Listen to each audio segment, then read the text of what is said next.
السلام علیکم ناظرین، ہیلتھ کیٹ سے آپ کا میزبان طاہر یعقوب۔ آج ہم اس ویڈیو میں بات کریں گے ڈپریشن یعنی اداسی۔ افسردگی ایک موڈ ڈس آرڈر ہے جو اداسی، خالی پن اور خوشی کے نقصان کے مستقل احساسات کا سبب بنتا ہے۔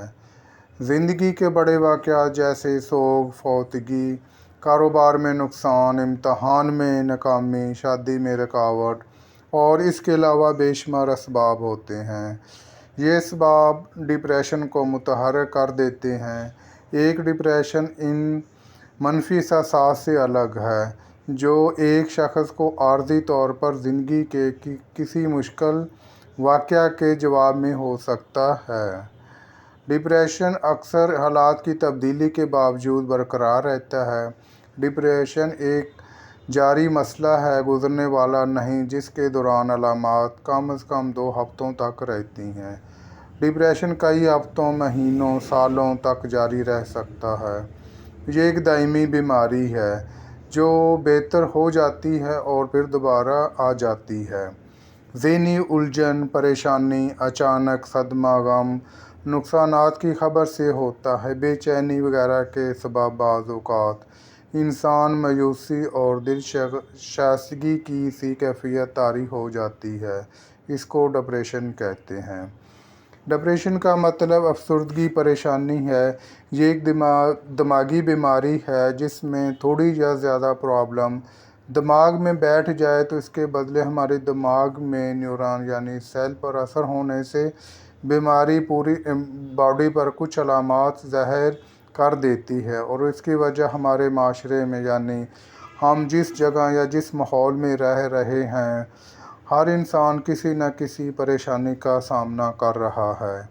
مثال کے طور پر ایک بزنس مین جب اپنے کاروبار کے بارے میں نقصان ہوتا ہے یا اس کا کاروبار اچھی طرح چل نہیں رہا تو وہ جب اس کے بارے میں سوچے گا تو وہ بھی ڈپریشن کا شکار ہو سکتا ہے۔ اسی طرح اگر ہم طالب علموں کی بات کریں تو وہ بھی اس کا شکار ہو سکتے ہیں، کیونکہ وہ اپنی پڑھائی میں اچھے طریقے سے اگر اسٹڈی نہیں کر پاتے یا اگر وہ اچھی اسٹڈی کرتے ہیں تو ان کے اچھے نمبر نہیں آتے، تو اس وجہ سے بھی وہ ڈپریشن کا شکار ہو جاتے ہیں۔ اور ایسے ہی گھریلو ازواجی جو معاملات ہوتے ہیں اس میں بھی اگر میاں بیوی آپس میں لڑائی جھگڑا کرتے ہیں یا وہ پیسوں کے بارے میں سوچتے ہیں یا گھر کے اخراجات کے بارے میں جب سوچیں گے تو اس میں سے بھی اکثر خواتین ڈپریشن کا شکار ہو جاتی ہیں، جس کی وجہ سے وہ ہر ٹائم غمگین، اداسی اور پریشانی میں مبتلا کر دیتی ہیں۔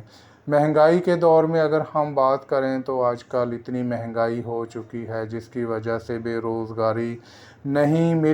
روزگاری بہت زیادہ ہے، جس کی وجہ سے بھی انسان ڈپریشن کا شکار ہوتا جا رہا ہے۔ مسلسل رہنے والی اداسی اور نا امیدی، تا ختم ہونے والی سوچیں، چڑچڑاپن، مریض چڑچڑاپن کا شکار ہو جاتا ہے اور اداسی کی وجہ سے خود اعتمادی کی کمی، کسی کام میں دل نہ لگنا، زندگی کو ختم کرنے اور خود کو ایذا دینے کی علامات، نیند اور بھوک میں زیادتی یا کمی، ایک اداس موڈ، سرگرمیوں میں دلچسپی یا خوشی کو کم کرنا، جنسی خواہش کا نقصان، بھوک میں تبدیلی، غیر ارادی وزن میں کمی یا اضافہ، تھکاوٹ یا توانائی کا نقصان، بیکار یا جرم کے جذبات، موت یا خودکشی کے بار بار خیالات۔ بعض اوقات عورتوں میں ڈپریشن کی علامات زیادہ دیکھنے کو ملتی ہیں۔ ڈپریشن میں مبتلا مرد خواتین کے مقابلے میں زیادہ الکوحل، سگریٹ نوشی اور اس طرح کے دوسرے سکون آور نشے کے عادی ہو جاتے ہیں۔ بچوں میں کالج یا اسکول میں دباؤ کا شکار ہو جانے سے اور اس طرح وہ بھی ڈپریشن کا شکار ہو جاتے ہیں۔ جسمانی تبدیلیاں، ساتھیوں کا دباؤ اور دیگر عوامل ڈپریشن کا باعث بن سکتے ہیں۔ ڈپریشن قابل علاج ہے۔ اس میں اگر ہم اس کی علاج کی بات کی جائے تو اس میں سائیکو تھراپی جیسے ٹاکنگ کہتے ہیں، یعنی جو بھی بچہ یا بڑا یا فیمیل اس میں مبتلا ہوتی ہے تو وہ سائیکو تھراپی سے اپنا ٹریٹمنٹ کروا سکتے ہیں، جس میں وہ کاؤنسلنگ، کنیکٹیو تھراپی، CBT वगैरह शामिल है। एंटी डिप्रेशन इतदाल से लेकर शदीद डिप्रेशन के इलाज में मदद कर सकती है। इसी तरह माफ़ कर देने से जो खुशियाँ मिलती हैं और रूठ कर अलग होने से और इंतकामी जज्बात का इजहार करने से डिप्रेशन होता है। इसी तरह अगर हम अपने इर्द गिर्द या अपनी फैमिली में चंद ऐसे लोगों को देखते हैं जो एक दूसरे से छोटी छोटी बातों में का लड़ाई झगड़ों में आ जाते हैं और वो अपनी बातों अपने दिमाग यानी अपने दिल में बैठा लेते हैं, जिसकी वजह से अक्सर देखा गया है कि वो लोग डिप्रेशन का शिकार होते हैं।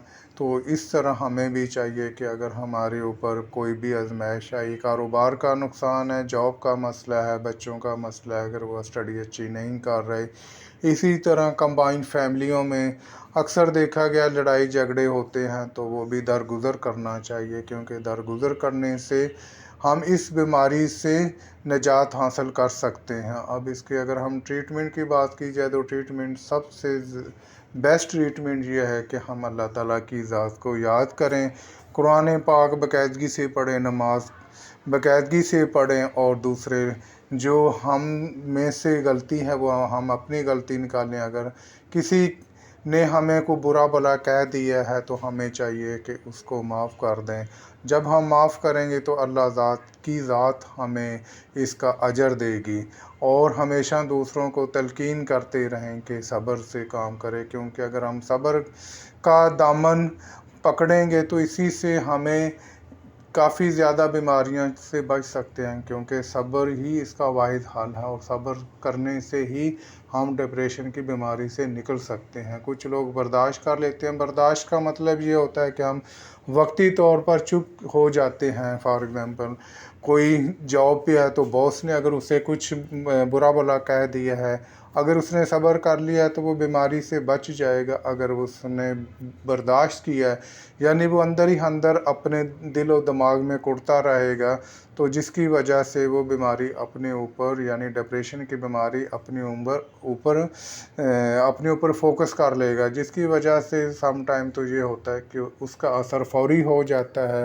बाज़ का ये देखा गया कि कितनी देर तक बंदा ठीक रहता है, और ऐसा जब वो ज़्यादा उसके बारे में सोचने लग जाता है तो वो हमारे असाबी निज़ाम पर सवार हो जाती है, जिसकी वजह से हमारे जो खुलिये दिमाग के खुलिये नूरान हैं वो इसमें मुब्तला हो जाते हैं। तो इस वजह से इंसान डिप्रेशन का शिकार हो जाता है। तो जब डिप्रेशन का शिकार होगा तो वो हर वक्त बेचैनी, ज़हनी तनाव, अफसरदगी, इसी तरह से ये छोटी छोटी बीमारियां आगे बड़ी बड़ी बीमारियों में जा मिलती हैं। कुरान पाक में इरशाद है कि अगर तुम माफ़ कर दो और दरगुज़र से काम लो और बख्श दो तो बेशक अल्लाह ताला बहुत बख्शने वाला और रहम करने वाला है। इस तरह हमें चाहिए कि अगर हमको कोई बोल दे या हम के कोई या वो ऐसे लोग जो हमें कोई बुरा भला कह भी दो तो हमें दरगुज़र करना चाहिए, ताकि हम अपनी लाइफ को अच्छे तरीके से बेहतर बना सकें, क्योंकि ज़िंदगी एक ही दफ़ा मिलती है, दोबारा नहीं मिलती। इसलिए हम अपनी लाइफ को अच्छे तरीके से एंजॉय करें, ना कि छोटी छोटी बातों अपने जहन में रख के हम इस बीमारी में शिकार हो जाए। और इस तरह अगर हमें ये बीमारी अपने ऊपर हैवी कर लेंगे तो हमें काफ़ी ज़्यादा और बीमारियों में भी जाना पड़ेगा। इसलिए मेरी दुआ है कि सब लोग इन बीमारियों से बचें और अपने आप को रिलैक्स करें। अब मैं इजाज़त चाहता हूँ, जो लोग हमारे चैनल पर न्यू हैं वो हमारे चैनल को सब्सक्राइब कर लें, ताकि हर आने वाली वीडियो आप तक बआसानी पहुँच सके। अगर कोई भाई किसी बीमारी में मुब्तला हो गया है यानी डिप्रेशन में या इसके अलावा किसी भी बीमारी में मुब्तला है, तो वो नीचे दिए गए कमेंट सेक्शन या नीचे दिए गए नंबर पर रब्ता करके हम उसकी बेहतर से बेहतर गाइडेंस दे सकते हैं, यानी किसी अच्छे डॉक्टर या किसी अच्छे हॉस्पिटल के बारे में हम बता सकते हैं। अब दोबारा